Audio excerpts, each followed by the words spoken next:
What does a narcissist do when they feel their power slipping?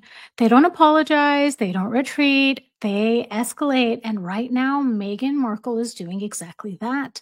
She's reportedly demanding a private meeting with King Charles while he battles cancer to secure a royal promise that she and Harry can keep their titles even after the king passes. This isn't about family and it's not about service. This is about brand preservation because when a narcissist feels the consequences are coming, they don't reflect, they retaliate.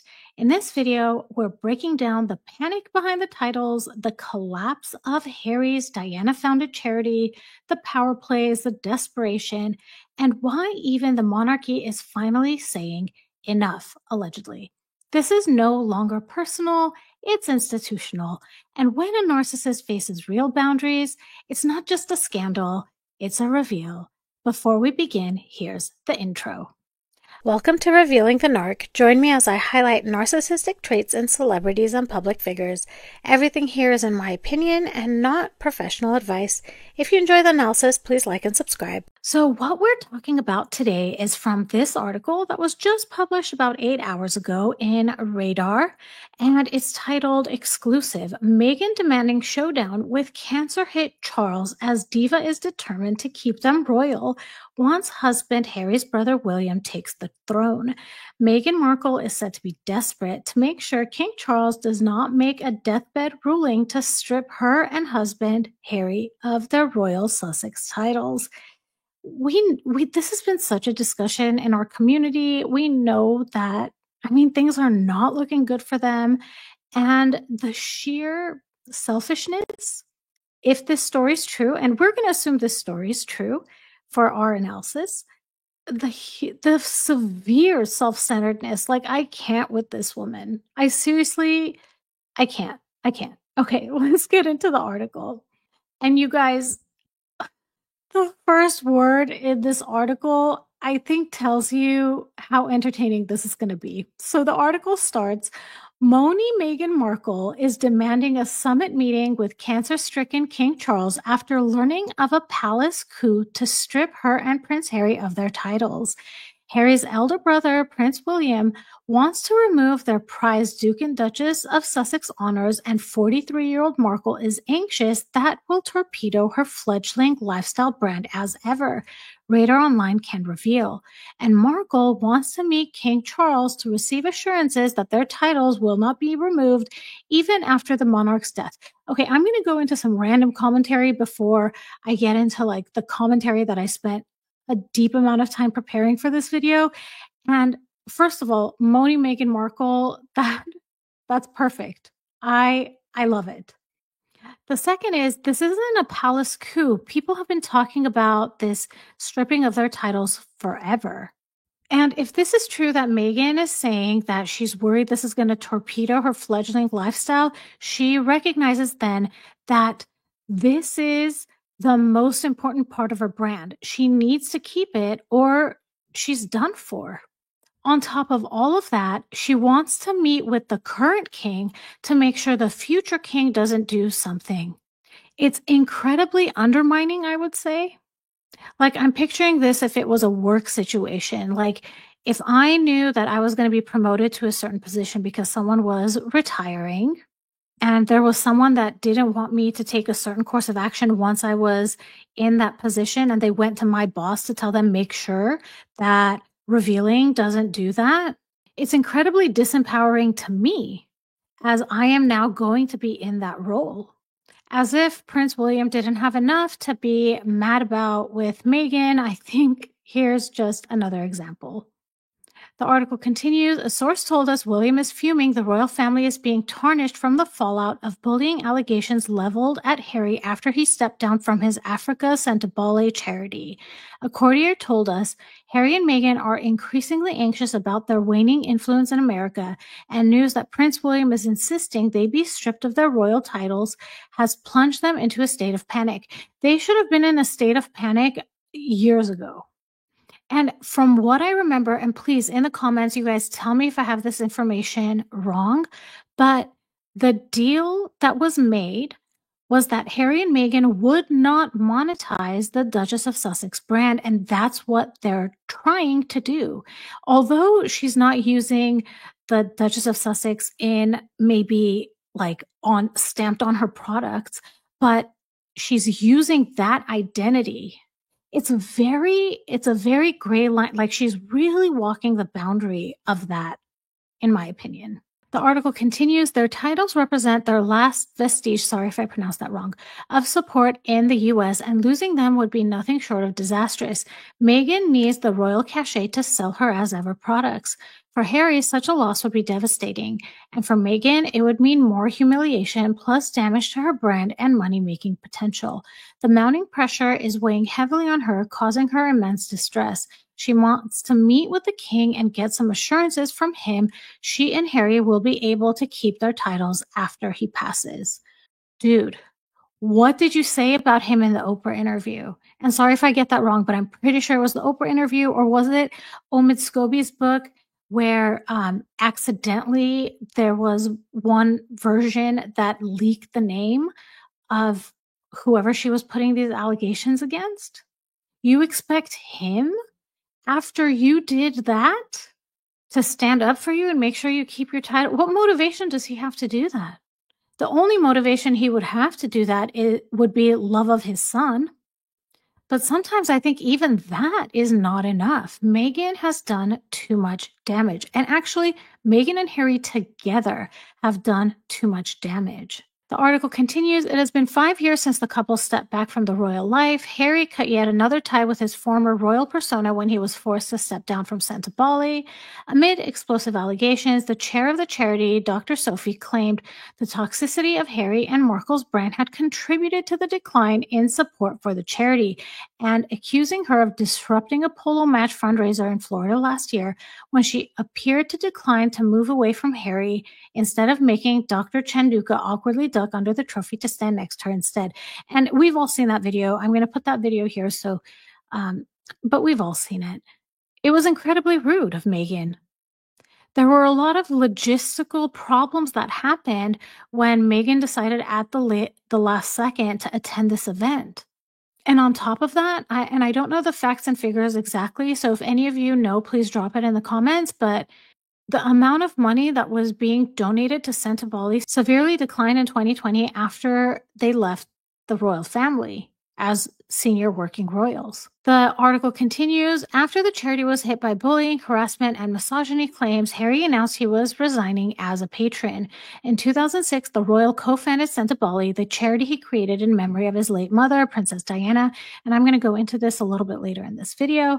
And finally, the last part of the article that I want to read to you is that according to the insider, the Duke unleashed the Sussex machine after Dr. Sophie, According to the insider, the Duke unleashed the Sussex machine after Dr. Sophie tried to make changes within the charity. They said, the problem though started with Meghan. Meghan doesn't like Sophie. So let's get into all of this, and I'm going to give you my opinions about all of it. The first big message from this article, and I think it's a theme that we've seen in Meghan, is this narcissistic need for titles. It's been 5 years since they stepped back, but she's still clinging to the Duchess title like it's a lifeline. The titles represent multiple things to Meghan, including identity and currency. Narcissists don't give up status symbols. They just repackage them for new audiences. Meghan doesn't need the title for service. We've seen it. How much service has she actually done? She needs it for sales. It's not Duchess of Sussex. It's CEO of the Sussex brand. It's not because she cares about the monarchy. It's a brand anchor. It's what sells the pancakes. It's what justifies the podcast, and it's what keeps her relevant. And for narcissists, relevance equals survival. If you lose status, you lose control. When the image starts to crack, usually narcissists will cling to symbols of status. They'll negotiate, demand, and manipulate anyone, even a cancer-stricken father-in-law, just to keep the illusion alive. I've said many times before that Meghan has 3 motivators: fame, power, and money. Every single move she makes is to achieve at least one of these things. And the Sussex title achieves all three of them. It gives her instant global recognition, it gives her symbolic authority without responsibility, and a brand identity she can monetize. Without the title, she risks fading into irrelevance. With it, she stays valuable, not for who she is, but for what the name represents. So let's break this down: the fame, power, and money. For narcissists, fame is validation because that visibility helps them feel seen.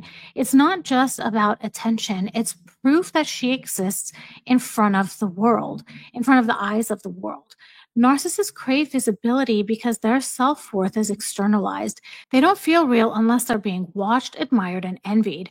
Megan doesn't want privacy. She never wanted privacy. She wants selective visibility. She wants curated adoration without criticism. That's why she leaks, she sues, she performs, and controls narratives. It's about optics and not the truth. So, circling back to this, how does this relate back to narcissism? Narcissists need external validation. The Sussex name is like a permanent spotlight. It announces her value without her having to earn it. And that's catnip for someone who builds identity through optics. The second one of Megan's core motivators, I believe, is power. Control the room, you control the narrative. Megan doesn't just want attention, she wants to control how the attention plays out. Power means manipulating perception, silencing critics, flipping scripts, and staying three moves ahead. Whether it's within the royal family, brand partnerships, or media, she doesn't collaborate, she competes. And this is something about narcissists. They are not collaborators, they are competitors. That's why they don't work well in team environments. So let's circle this all the way back to narcissism. Power for narcissists is not about leadership, it's about control over perception. The Sussex title, lets her assert authority in any space, even when her actual expertise or contributions are flimsy. And finally, the last of Megan's core motivators, in my opinion, is money. And that gives her security through superiority. Narcissists often equate financial success with moral superiority. I'm getting tongue-tied. If they're rich, then they must be right. For Megan, money isn't just survival, it's a symbol of self-worth and leverage. The pivot to lifestyle branding, merch, and monetizing vulnerability is a survival tactic, but she's also trying to create a legacy. Circling back to narcissism, the money isn't just for survival, it's proof of superiority. The Sussex name allows her to monetize fantasy and sell aspiration, not authenticity. So, putting this all together, fame gets her in the room, power lets her take over, and money makes it permanent. This triangle, fame, power, money, it's not just ambition. When filtered through a narcissistic lens, it becomes a cycle of validation seeking, manipulation, and performance based survival. The other shocking thing about this article is that she wants assurances even after the king passes. This is next level entitlement. She doesn't just want protection, she wants legacy control. This shows the long game mindset of a narcissist: control now, but lock it in for the future. And the timing, asking this while King Charles is battling cancer, this is cold, it's strategic, and it's calculated. The most disturbing part is that Megan isn't just asking to keep the titles now. She wants assurances that her status will stay intact even after the king passes. That's next level entitlement. This is what happens when a narcissist sees their power slipping. They try to secure the future before the present even finishes unraveling. It's control at all costs. So, what's with Megan's anxiety here? Her brand is flopping, her Netflix projects are shaky, the podcast isn't landing. So, what does a narcissist do when the mask slips? They tighten their grip on anything that still holds value. This isn't about monarchy, it's about marketing survival. The podcast has dismal reviews. Her show has bombed. Suits got a reboot without her. She tried a pancake mix that I don't know how well is actually doing. And there are rumors circulating that She may be getting into a different type of business, and I don't want to mention what it is, but I'm sure maybe some of you would know what I'm talking about. Let me see how I can say this without it getting flagged. But let's just say it's something that happens in privacy with your bedroom door closed. I think that says it all. I think that's a pretty good way of summarizing what I mean to say without actually saying it. And I know some of you may ask, like, why am I so cautious? I don't really know what gets flagged, and I just don't want to get flagged. So I take every precaution I need to. I kind of run on the anxious side. And yeah, that explains why. So going back to all of this, what does Megan do with all of this failure surrounding her? She demands guarantees. She weaponizes the press and she reinserts herself into the monarchy she claims treated her so poorly. Because for narcissists, the worst thing isn't being exposed, it's being irrelevant. So when the titles are threatened, the marriage is cracking allegedly, and the public is tuning out, what is she to do? She doubles down. She demands meetings. She uses illness to manipulate legacy, and she destroys what she can't control. She's not clinging to the crown. She's clinging to the Shopify cart. Now let's get into the Sentebale scandal. Harry co-founded Sentebale in 2006 in memory of Princess Diana. It wasn't a vanity project, and it wasn't about headlines.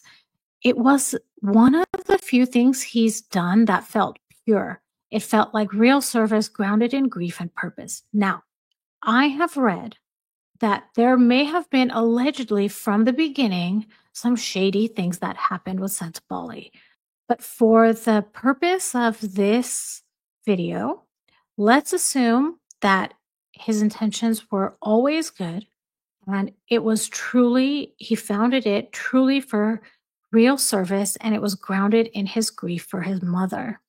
To me, this is actually one of the most shocking things that's happened.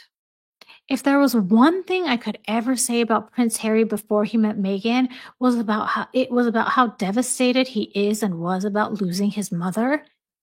And to tarnish that, like I can't wrap my mind around it. And a lot of it points right back to Meghan. So let that sink in.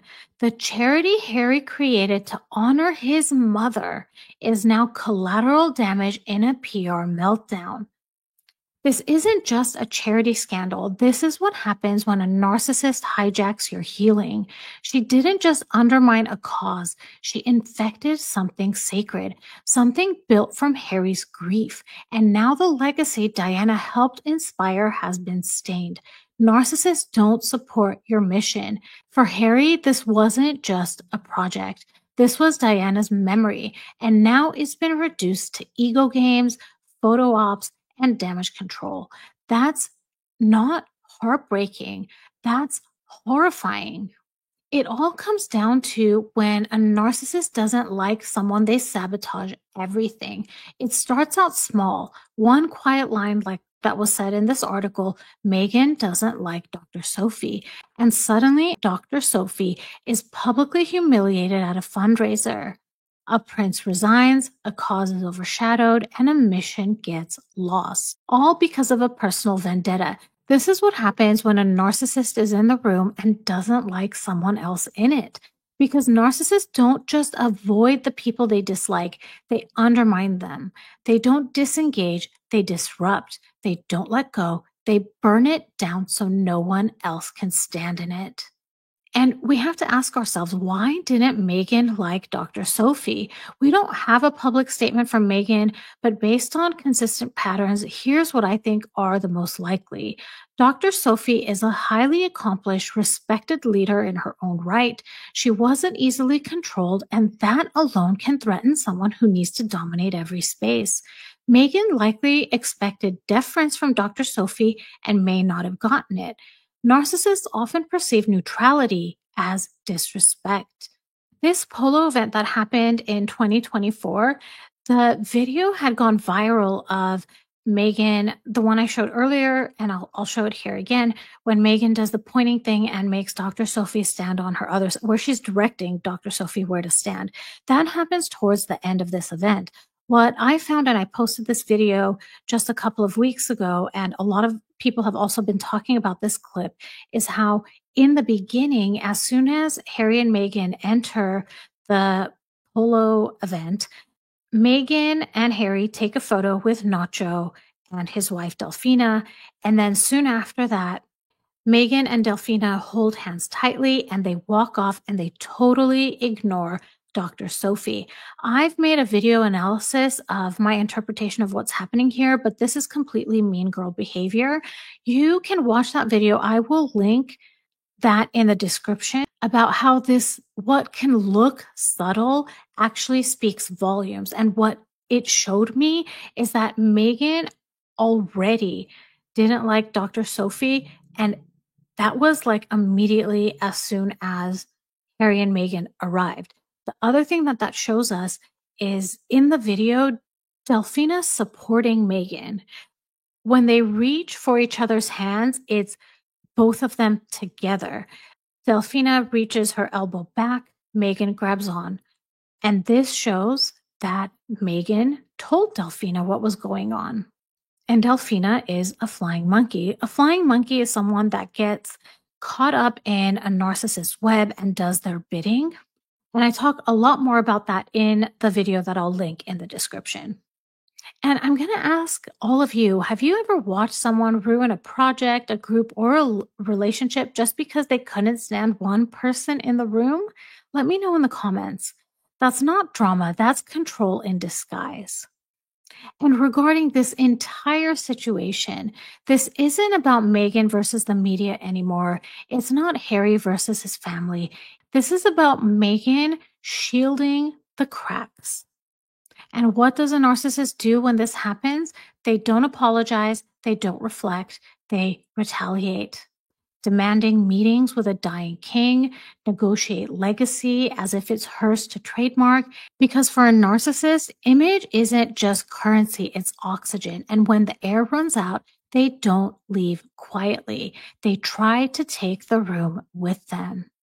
If all of this happens, she's not just losing a title, she's losing the illusion of power. And for someone built on perception, that's the real dethroning. I'm curious to know what you all think about this. Please, if you feel comfortable, share your stories in the comments. I love reading about them. If this was interesting to you, please like and subscribe. Hit that notification bell so you'll know every time I drop a new video. You guys, I'm inching closer and closer to that 25K on YouTube. I can't believe it. If you're new here, welcome. If you've been with me for a long time, thank you for being here. I'm so appreciative of every single one of you. I want to thank you all for listening, and I'll talk to you soon. Bye, everybody.